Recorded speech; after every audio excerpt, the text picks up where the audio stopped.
Hi నేను సతీష్. సాధారణంగా big బాస్‌లో ఫైటర్స్ గెలుస్తారు లేదా సింపతి శేఖర్ గెలుస్తారు. మన తెలుగు బిగ్ బాస్ సీజన్స్‌లో కూడా ఇంతవరకు అదే జరిగింది. ఇన్ని సీజన్‌లో ఫైటర్సే గెలిచారు. ఒక సింపతి శేఖర్‌గా పల్లవి ప్రశాంత్ గెలిచాడు. సింపతి ఆటోమేటిక్‌గా వర్కౌట్ అయింది ఆయనకి. మరి ఈ సీజన్ ఎవరు గెలవబోతున్నారు? ఏ కేటగిరీకి సంబంధించి గెలవబోతున్నారు అనేది ఖచ్చితంగా ఒక కామెంట్ పెట్టండి. అట్లాగే ఇమాన్యుయల్ జర్నీ చూసిన తర్వాత మీకేమనిపించింది? ఏవి మొత్తం చూస్తే ఒక కామెంట్ పెట్టండి. నిజంగా చాలా గొప్ప జర్నీ అని చెప్పాలి. బిగ్ బాస్ హౌస్ అంటేనే ఒక ప్రెషర్ కుక్కర్ మాదిరిగా ఫుల్ ప్రెషరు, ఆ స్ట్రెస్ ఉంటుంది. అలాంటి స్ట్రెస్ నేపథ్యంలో ఒక స్ట్రెస్ బస్టర్‌గా ఇతడి కోసం నిజంగా హౌస్ మేట్స్ అందరూ కూడా థాంక్స్ చెప్పాలి. ఎవ్రీవన్ ప్రతిరోజు కూడా వాళ్ళని ఆ ఒత్తిడి నుంచి దూరం చేసి నవ్వించి ఆట స్థాయిని, ఆటగాళ్ళ స్థాయిని అట్లాగే అతడి స్థాయిని కూడా పెంచుకున్నాడు. చాలా హైలైట్ అని చెప్పాలి. జర్నీలో అన్నీ ఉన్నాయి. సరే, దాని గురించి మాట్లాడే ముందు ఎపిసోడ్ వైజ్ మాట్లాడుకుంటూ పోదాం. వీడియో చూసే ముందు ఒక లైక్ గుద్దేసేయండి. అట్లాగే కంపల్సరీగా నేను స్టార్టింగ్లో అడిగిన ప్రశ్నకి సమాధానం చెప్పండి. మీ ఒపీనియన్ ఏంటి? ఈ సీజన్లో సింపతి శేఖరా, లేకపోతే ఫైటరా, లేకపోతే వేరే జోనర్, వేరే కేటగిరీ ఏమైనా ఈ సీజన్లో క్రియేట్ కాబోతుందా ఏంటనేది ఒక కామెంట్ అయితే పెట్టండి. సరే, ఎపిసోడ్ వైజ్ చూసుకుంటే డిమోన్ పవన్, సంజన వీళ్ళు మాట్లాడతారు కదా అక్కడ, నేను సేవ్ చేస్తా, నీకు నేను సేవ్ చేస్తా, వాళ్ళు సేవ్ చేయరు, సో నాకు హెల్ప్ చేయక్క, మన ఇద్దరం కలిపి అటాక్ చేద్దాం అంటే ఆవిడేమి, నేను అటాక్ చేయను, నీ మీద నాకు అటాక్, నువ్వు నాకు అటాక్ చేయదు, నేను నీకు అటాక్ చేయను అంటే, లేదు వాళ్ళు అటాక్ చేయాలి, మరి నిల్చొని చూస్తావా, లాస్ట్కి మన ఇద్దరం ఉండి ఆడుకోవచ్చు అని డీమన్ పవన్ ఆవిడికి చెబితే, సంజన లేదులే, నేను వస్తే నిన్ను వేసేస్తారు నేను అటాక్ చేస్తే, సో నా మీద నువ్వు అటాక్ చేయొద్దు, నేను నీ మీద చేయను, నాకు స్టార్ గెలవడానికి వదులుతాం మొత్తానికి డీల్ అయితే మాట్లాడుకున్నారు finally. But velcro ball task ఆడేసరికి వాళ్ళ ముగ్గురు, కళ్యాణ్, ఎమాన్యుయల్, తనుజ కలిపి డీమోన్ మీద అటాక్ చేయడం, ఇతడు 1:3 అంటే మరి కష్టమే కదా, ఒక్కడితో ముగ్గురు అటాక్ చేసి కొడితే మరి ఆటోమేటిక్గా అయిపోతాడు ఎంత బలవంతుడైనా. డీమోన్ పవన్కి అదే జరిగింది ఇక్కడ.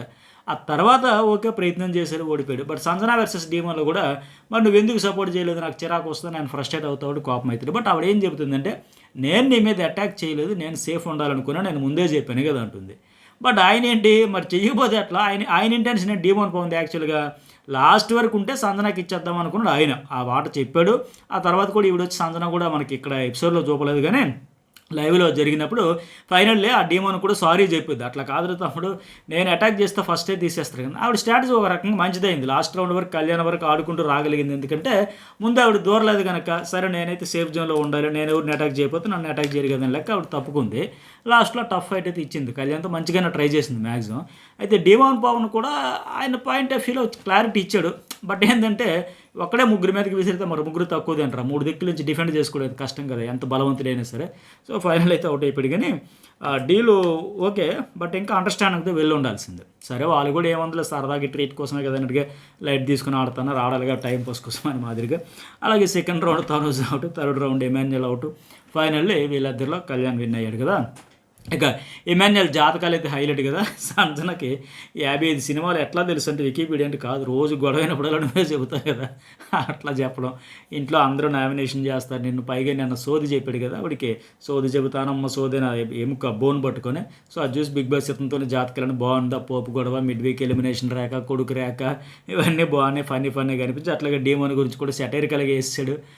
ఈ 14 వారాలు ఎక్కడున్నవారు, రేఖలు ఏం చేశారు, నీ పక్కోళ్ళ ఫ్యూచర్ మీద పక్కోళ్ళ మీద నీ ఫ్యూచర్ ఆధారపడి ఉంది, వాళ్ళు లేరు కనుక నీ ఫ్యూచర్ బాగుంది, ఇది మాత్రం కరెక్ట్ 100%. సెటైరికల్గా చెప్పిన చాలా వ్యాలిడ్ పాయింటే చెప్పాడు 100%.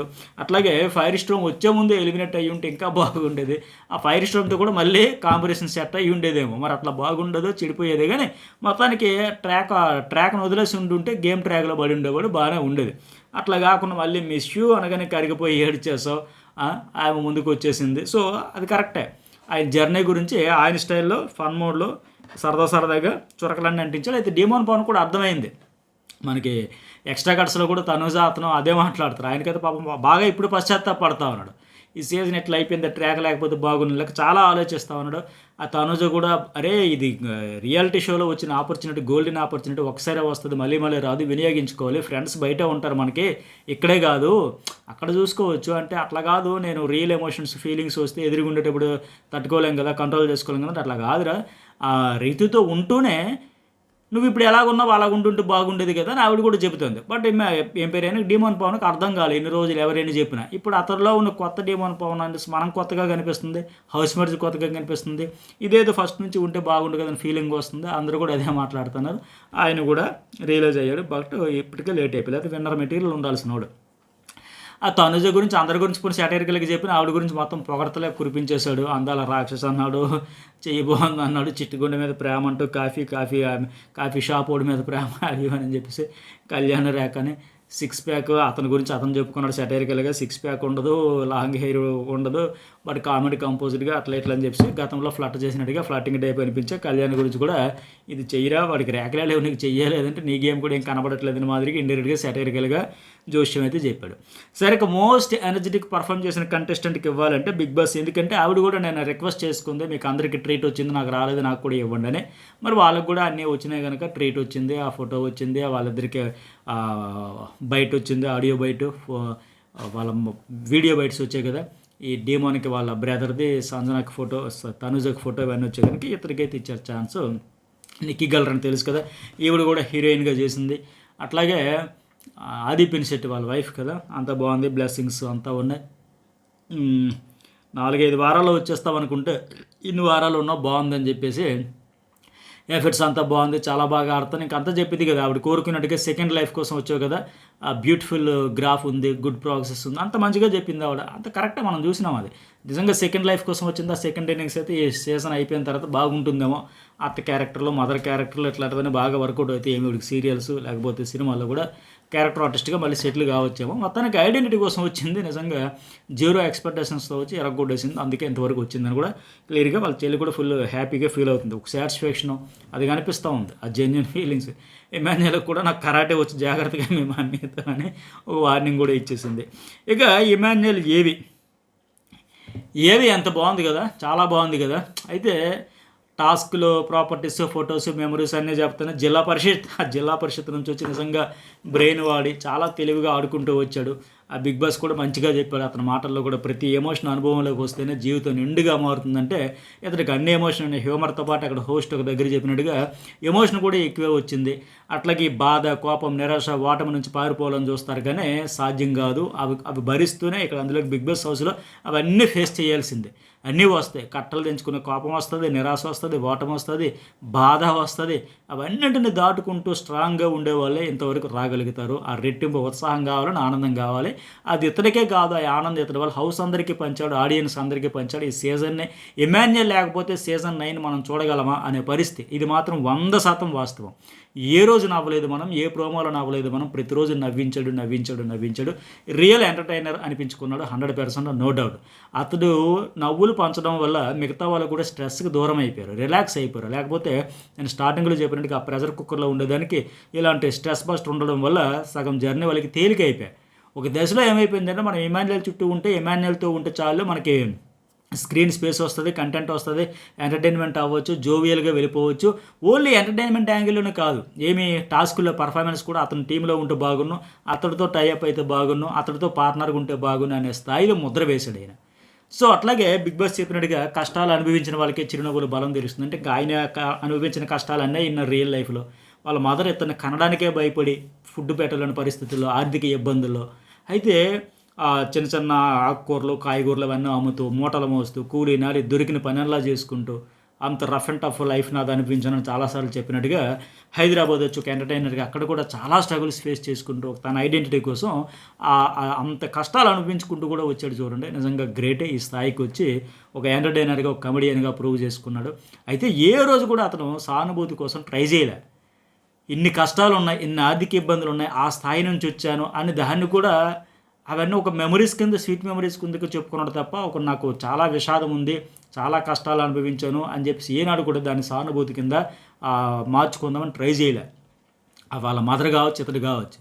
అయితే ఇంకోటి ఏంటంటే తెలివితేటల గేమ్, అది టాస్కుల్లో కావచ్చు, లేకపోతే స్ట్రాటజీలో కావచ్చు, ఇప్పుడు జిల్లా పరిషత్ అలాంటి టాస్కుల్లో కావచ్చు, బ్రెయిన్ గేమ్ మంచిగా ఆడుకుంటూ అట్ ద సేమ్ టైం ఈ ఫన్, ఆ స్పాంటేనియస్గా జోకులు వేస్తూ నవ్వించడం అంటే ఆషమాషిగా చాలా కష్టం. అది ఎక్కడ బ్యాలెన్స్ కోల్పోకుండా, ఎవరిని నొప్పించకుండా, ఎవరూ బాధపడకుండా అంత చక్కగా ఆడుకుంటూ వచ్చాడు కదా. నిజంగా అతనికి మాటలే ఆయుధాలు. అది నవ్వుల కోసమైనా, నామినేషన్ల కోసమైనా, టాస్కులు ఆడడానికైనా ఆ స్ట్రాటజీలతో అట్లా అక్కడ బిగ్ బాస్ కూడా చెప్పినట్టుగా ఆటతో మిగిలిన వాళ్ళ ఆట స్థాయి కూడా పెంచాడు. అట్లాగే ఇతనికి అదృష్టం ఏంటంటే ఫ్రెండ్స్తో పాటు మమ్మీ సంజన కూడా నిజంగా ఆవిడ కూడా తోడవడం కూడా ఇతను కలిసి వచ్చింది. ఆఫ్కోర్స్ ఆయన చాలాసార్లు చెప్పాడు. అట్లాగే ఆయన కూడా స్ట్రాంగ్గా నిజాయితీగా నిలబడడం కన్నింగ్ స్ట్రాటజీలు ఎప్పుడులో.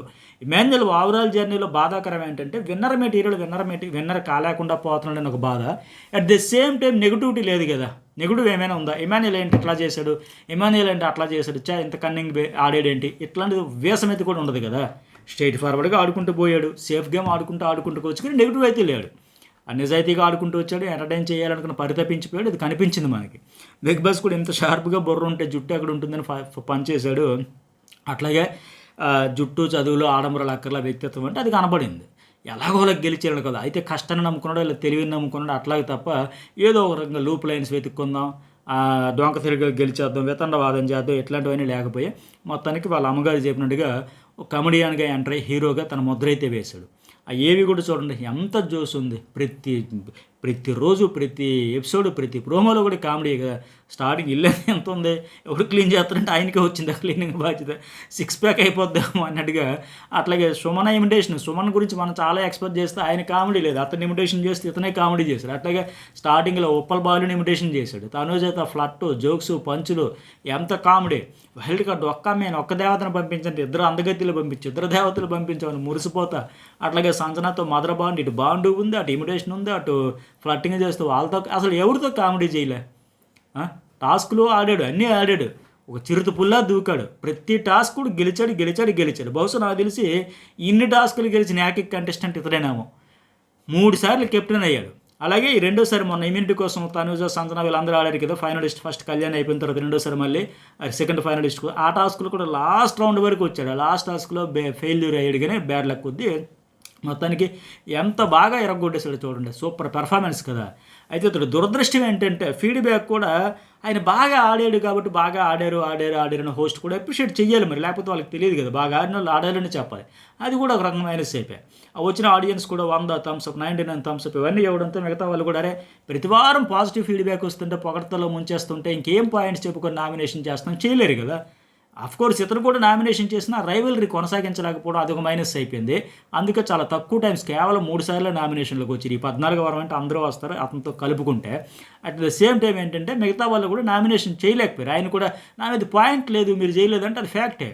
ఆయన ఎందుకంటే ఆల్రౌండర్ అనిపించుకుని బిహేవియర్ వైజ్ కావచ్చు, టాస్కుల్లో పెర్ఫార్మెన్స్ కావచ్చు, ఎంటర్టైన్మెంట్ కావచ్చు, అందరితో మింగిల్ అయ్యేది కావచ్చు, ఏ రకంగా తక్కువ తినలేదు. అన్ని రకాలుగా క్వాలిటీస్ ఉండేటప్పుడు వాళ్ళు కూడా ఎట్లా చేస్తారు? కావాలని వెతుక్కుని ఇతను బాగుంది కాబట్టి అతను టార్గెట్ చేస్తే అయితే హీరో అయితే లేకపోతే విలన్ అయితే చేస్తే చేయాలి తప్ప ఇప్పుడు వాళ్ళది తప్పు కాదు, తప్పు అని అనలేం. ఇతనికి అది ఒక రకమైన అయిపోయారు. ఇది బాలదా ఈసారి ఇట్లా బిహేవ్ చేసావు, లేకపోతే ఈ మాట అన్నావు, లేకపోతే ఇక్కడ ఫెయిల్ అయ్యో, ఇలా కన్నింగ్ గేమ్ ఆడేవని ఫీడ్బ్యాక్ వచ్చిందనుకోండి, ఆ పాయింట్ పెట్టుకుని వాళ్ళు నామినేషన్ చేస్తుంటే ఇతను కూడా రైవలరీ కొనసాగించడం, డిఫెండ్ చేసుకోవడం ఇట్లా జరిగి ఉండేదేమో. ఇతను మైనస్లు చెప్పడానికి వారం వచ్చే ఫీడ్బ్యాక్ డిపెండ్ చేసుకుని చాలామంది బాటం 2లో ఉన్నాడు కానీ బాగాలేదు అనుకుని నామినేషన్ చేయొచ్చు. లేదా హోస్ట్ ఈ విషయంలో కోటింగ్ ఇచ్చారు కాబట్టి దీని మీద చేయొచ్చు. లేదా అక్కడ వచ్చి ఆడియన్స్ థమ్స్ డౌన్ ఇచ్చారంటే ఆ పాయింట్ మీద చేయొచ్చు. ఏనాడు అలాంటి నెగిటివ్ ఫీడ్బ్యాక్ లేదే, ఇతను మైనస్లు చెప్పలేదే, మరి అట్లాంటప్పుడు ఎట్లా చేస్తారు వీళ్ళు? అది కూడా మైనస్ అయిపోయి ఒక రకంగా. అది పాజిటివ్ అనాలా నెగిటివ్ అనాలని పరిస్థితి అయిపోయాయి. మొత్తానికి బాగుంది, అంతా బాగుంది. అది ఇంకోటి ఏంటంటే ఆయన గుండంకుల్ రెడ్ ఫ్లవర్తో కూడా బాగా అలర్ట్ అయిపోయాడు. ఫస్ట్ వీక్ అది అవడంతో ఫుల్ ప్రెజర్కి గురయ్యాడు కదా. మొన్న ఆ అమ్మాయి కూడా చెప్పింది నువ్వు ఏదైనా చేయి, నీ మీద నువ్వు కామెడీ చేసుకోగానే బాడీ షేమింగ్ అనేది రానివ్వకుండా చూసుకుంటే అక్కడ చాలా జాగ్రత్త పడ్డాడు. ఫుల్ ప్రెజర్ అయిపోయారే, ఇన్ని రోజులు కమెడియన్గా కూడా పెట్టుకున్నది అంతా పోయిందా, బాడీ షేమింగ్ చేసినట్టు బ్యాడ్ మార్క్ వచ్చేస్తుందని లెక్క బాగా బాధపడ్డాడు. అయితే ఎంత గ్రేట్ అంటే ఆ ఫస్ట్ వీక్లో అది అయిపోయినా ఇంతవరకు మళ్ళీ ఎప్పుడు అలాంటిదే రిమార్క్ లేకుండా జాగ్రత్త పడుతూ నవ్విస్తూ కామెడీ చేసుకోవడం నిజంగా గ్రేట్. బయట మనకు అతను జోకులు, పంచులు, సెటైర్లు కనిపించవచ్చు, నవ్వులే కనిపించవచ్చు, కానీ అది నవ్వించడానికి అతడు ఎంత ప్రిపరేషన్ అయ్యి ఉంటాడు. ప్రతి స్కిట్ అతడు రూపకల్పన చేసింది, ఎట్లా చేద్దాం అట్లా చేద్దాం, నువ్వు వీడియోలేగా అవన్నీ ఆయన ఎక్స్పీరియన్స్. అయితే భరణి అతన్ని రీఎంట్రీలో కట్టప్ అనుకుని వచ్చినా సరే మళ్ళీ ఆ కట్టప్ అన్న ఆయన్ని గెలిపించాడు. ఆయన నమ్మి నన్ను తీసుకున్నాడు, చూజ్ చేసుకున్నాడు, గెలిపించాలని రియల్లీ గ్రేట్. అట్లాగే అఖిల్ వచ్చి నీ ఎంటర్టైన్మెంట్ లేకపోతే సీజన్ 9 లేదు అంటాడు కదా, ఇది 200% కరెక్ట్. అసలు ఇమాన్యుయల్ లేకపోతే ఈ సీజన్ ఊహించుకోగలమా మనం? ఎంత డ్రై అయిపోయి ఉండేది. అట్లాగే వాళ్ళ అమ్మగారు వచ్చినప్పుడు ఈ బంగారు అన్న వద్దనుకున్నాను, 2 రాష్ట్రాల్లో పేరు తెస్తున్నావు అబ్బా, హీరో లెక్క రావాలబ్బా అంటే నిజంగా ఆవిడకి చాలా హ్యాపీ. ఇంత పాజిటివిటీ కావచ్చు, ఇంత ఎనర్జీతో ఆడుకుంటూ రావడం అనేది.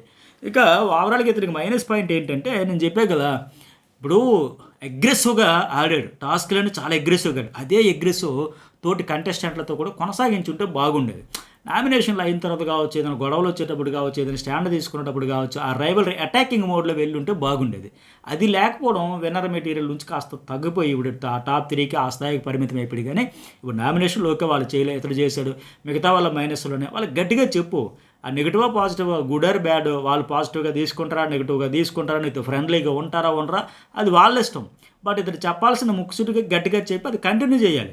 చెప్పాల్సింది ఏదైనా చెప్పినా సరే వెంటనే వెళ్ళి అది కాదురా తమ్ముడు, ఇది కాదురా చెల్లి అని లెక్క కూర్చొని మళ్ళీ మాట్లాడుకుని క్లియర్ చేసుకుందాం అనుకుంటే చూడండి, అట్లా ఉండకుండా ఉండాల్సింది. అందుకే కంప్లీట్గా ఫైటర్ వేలోనే అట్లా పోవాలి. లేదంటే నాకు ఇన్ని కష్టాలు ఉన్నాయి, అన్ని కష్టాలు ఉన్నాయి, ఈ బాధలు ఉన్నాయి, ఆ బాధలు ఉన్నాయి, అయినా చేసిన ఇట్లా చేసిన, లేదా నన్ను తీస్తారు, టార్గెట్ చేశారు, ఈ రకంగా ఏదో రకంగా ఈ సింపతి అయినా క్రియేట్ చేయాలి. అది చేయలే, ఇది చేయలే. టాస్కుల్లో ఫైటరే నో డౌట్. చాలామంది అనుకుంటారు, ఇక్కడ కన్ఫ్యూజ్ అవుతారు, ఆ బిగ్ బాస్ అంటే గేమ్ షో కాదు, రియాలిటీ షో. రియాలిటీలో రియల్ ఫైర్, రియల్ ఎమోషన్.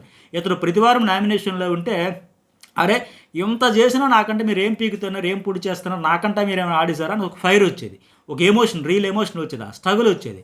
వారం నామినేషన్లో ఉండాలని కోరుకునేది. అందుకే నా బెస్ట్ ఇద్దాం, ఇదే లాస్ట్ వీక్ ఏమో, ఉంటా పోతే పోతా, ఉన్నంతసేపులో ది బెస్ట్ ఇచ్చేద్దాం, అడగాల్సింది అడిగేస్తా, కడగాల్సింది కడిగేస్తా, చెప్పాల్సింది చెప్పేస్తా, చేయాల్సింది చేసేస్తాను, ఒక ఫైర్తో, ఒక ఎమోషన్తో ఆ రైవల్రీ కొనసాగించుకుంటూ 1-1 కావచ్చు, 1-10 కావచ్చు, ఎట్లాగైనా కొనసాగిస్తారు. ఇతనికి మెయిన్ అది మైనస్ అయిపోయాయి నామినేషన్లకు వచ్చేటప్పుడు. ఫైటరే ఎక్కడ టాస్కుల్లో, అగ్రెసివే ఎక్కడ టాస్కుల్లో. కానీ పర్సన్ టు పర్సన్ కూడా అందరూ కాంపిటీటర్సే. నామినేషన్లో అప్పుడు పాయింట్లు కూడా గట్టిగా డిఫెండ్ చేసుకోవాలి, అవతల వాడి మీద అటాకింగ్ మోడ్లో వెళ్ళాలి, అటాక్ చేయాలి అంతే.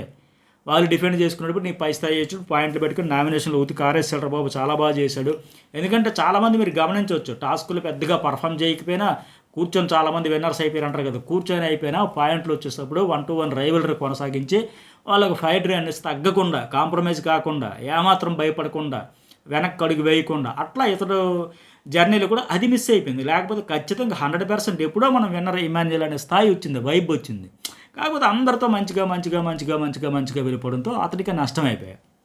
సో ఇదే ఇవాళ ఎపిసోడ్ అప్డేట్స్. మరి ఇమాన్యుయల్ జర్నీకి సంబంధించి లైవ్లో తనుజ ఏవి కూడా చూపించేశారు, అవన్నీ రేపు చూపించబోతారు. మరి మీకేమనిపిస్తుంది, లైక్ చేయండి, కామెంట్ చేయండి. అట్లాగే ప్రస్తుతానికైతే నాకున్న అప్డేట్ ప్రకారం గ్రాండ్ ఫినాల్ చీఫ్ గెస్ట్గా మెగాస్టార్ చిరంజీవి శివశంకర్ వరప్రసాద్ నుంచి ఆయన రాబోతున్నారంట. మరి మీకేమనిపించింది, ప్రస్తుతానికి ఉన్న అప్డేట్ అది. ఒకవేళ ఆయనకి షెడ్యూల్లో టైం కుదిరితే 100% వస్తారు, లేకపోతే వేరే ఎవరు గెస్ట్ అయినా రావచ్చు. మొత్తానికి ప్లాన్ అయితే జరుగుతూ ఉందంట. ఇలాంటి అప్డేట్స్ ఫస్ట్ నేను ఇన్స్టాలో కూడా పెట్టాను కదా, మీరు కూడా లైక్ చేయండి, కామెంట్ చేయండి. జర్నలిస్ట్ అడిషన్ న్యూస్ వాళ్ళు 2 ఛానల్స్ కూడా సబ్స్క్రైబ్ అయితే చేసుకోండి.